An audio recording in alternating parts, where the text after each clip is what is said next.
nico gituma je namugabishije umunsi bazodutera no Rwanda ruduteye abarundi dushaka kwemera gupfa kugira abanyekongo bicwa twe tuzopfa turiko turagwana kuko abarundi n'abagwanya niyo abayakunze Bujumbura aciye muri Kongo natwe tuzokunda Kigali duciye mu Kirundo. Uburundi bwagaragaje ko bufite impungenge z'uko igihugu cy'u Rwanda gishaka gutera igihugu cy'u Burundi. Ni mu kiganiro Perezida Evariste Ndayishimiye yagiriye kuri radio BBC ishami ry'Ikinyarwanda, aho yagaragaje ko u Rwanda rushaka gutera u Burundi binyuze mu mutwe wa Red Tabara ukorera muri Kivu y'Amajyepfo, aho kandi u Burundi butahwemye kwiko mu Rwanda mu bihe bitandukanye rugaragaza ko u Rwanda rufite gahunda yo gutera u Burundi rugahirika ubutegetsi, kuko ibi byarabaye muri 2015 umutwe wa Red Tabara utera igihugu cy'u Burundi ndetse utera mu mujyi wa Bujumbura, aho bwashaka guhirika ubutegetsi bwahoze ari perezida w'u Burundi Pierre Nkurunziza. Iki kirego gishirwa ku Rwanda ndetse no muri 2023 mu kwa 12 uyu mutwe n'ubundi wa Red Tabara bateye iki gihugu cy'u Burundi, ariko n'ubundi bishirwa ku Rwanda ndetse u Burundi uhita bunafunga imipaka ibuhuza n'igihugu cy'u Rwanda. Kugeza ubu iyo mipaka cyafunzwe kuko afunzwe mu kwezi kwa 2024. Mu gihe hari ibiganiro barabaza ko ibiganiro bimeze neza ko bishobora gusubira mu buryo igihugu cy'ubundi n'Rwanda kugiye kugendana. Perezida Ndayishimiye rero yatangaje ko u Rwanda ruri guteganya gutera u Burundi, ariko avuga ko bo batazihanganira gupfa kuko abanyekongo bari gupfa, ko u Burundi ari igihugu cy'indwanyi, ari igihugu gishoboye kurwana, ko batazihanganira na rimwe ko u Rwanda rwabatera. Aho yavuze ati nimudutera munyuze muri Kongo natwe tuzaca mu Kirundo tugere i Kigali, kuko Kigali ni hafi, kandi twewe nk'u Burundi turindwanyi, ntabwo twakwishimira na rimwe kuba mwadutera. Ibi bibaye mu gihe rero igihugu cy'u Rwanda nk'uko namaze kubabwira cyavugaga ko hari ibiganiro by'amahoro biri gukorwa hagati y'igihugu cy'u Rwanda n'icy'u Burundi, minisiteri z'ingabo mu Rwanda no mu Burundi, minisiteri z'ububanyi n'amahanga mu Rwanda no mu Burundi, ko nta kibazo kirimo, imipaka ishobora gufungura. Ibiro byadutunguye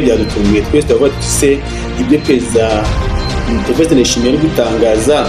ko bihabanye cyane n'ibyo u Rwanda rutangaza. Ibi bintu birerekeranye. Si ibyo byonyine rero Perezida Ndayishimiye yatangarije kuri radio BBC, kuko muri iki kiganiro yanavuze ku basirikari be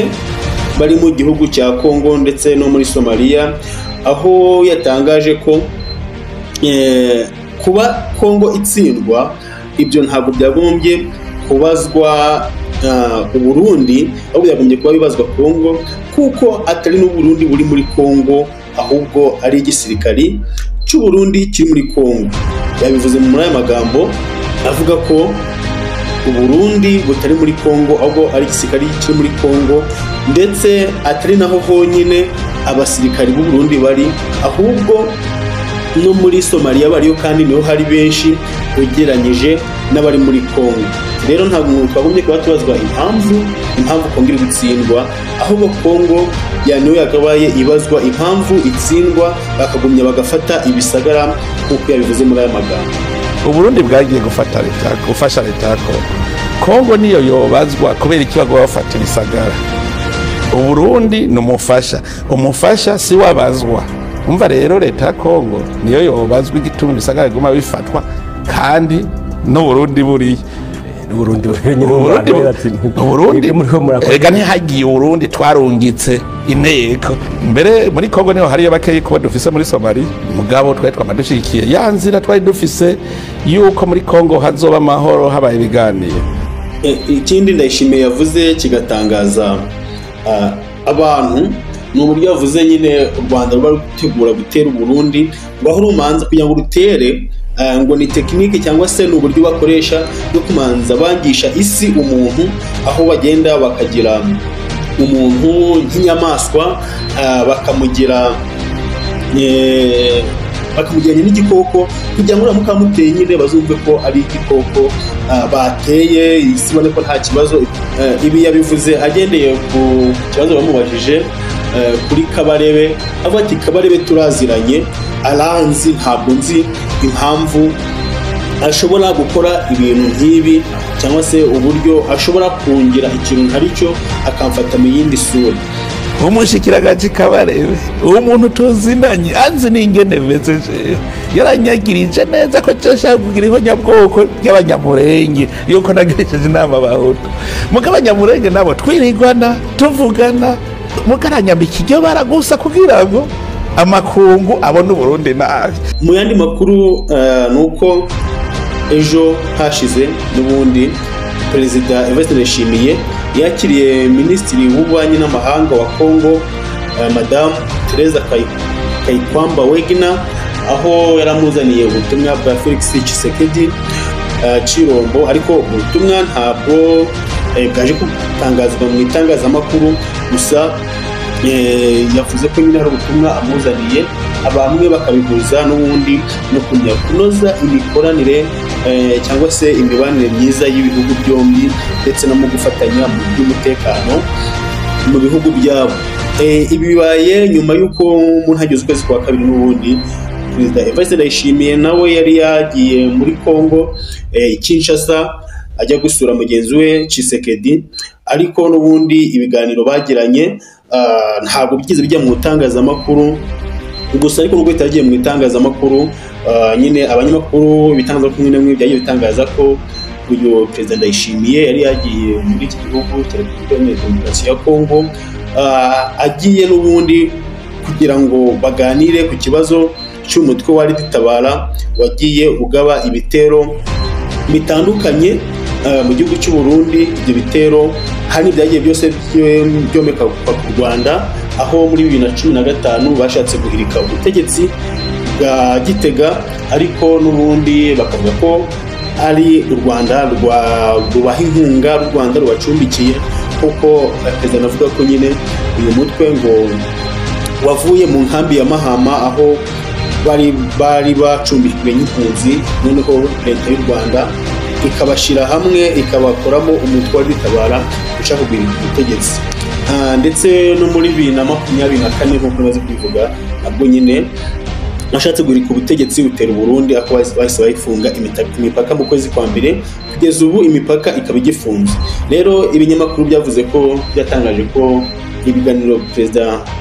Neva yagiranye na Tshisekedi byari kugira ngo barebe uburyo bagumya kurinda umutekano mu bihugu byombi, cyane cyane igihugu cy'u Burundi, kugira ngo barwane n'uyu mutwe wa Tabara. Hano rero bavuga ko Perezida Ndayishimiye yagiye muri Congo, agiye guhura na Tshisekedi kugira ngo baganire ku mushahara w'abasirikari be bari muri Congo batari bari guhembwa ko bikwiye, ajya kubishuriza amadeni. Byagiye bivugwa bitandukanye, ariko nta gihamya gihari cy'uko nyine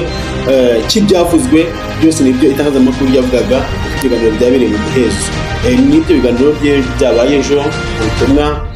Wagner yohereje yajyaniye Ndayishimiye ntabwo bigeze bujya mu itangazamakuru, ariko n'ubundi ibitangazamakuru byagiye bitangaza ko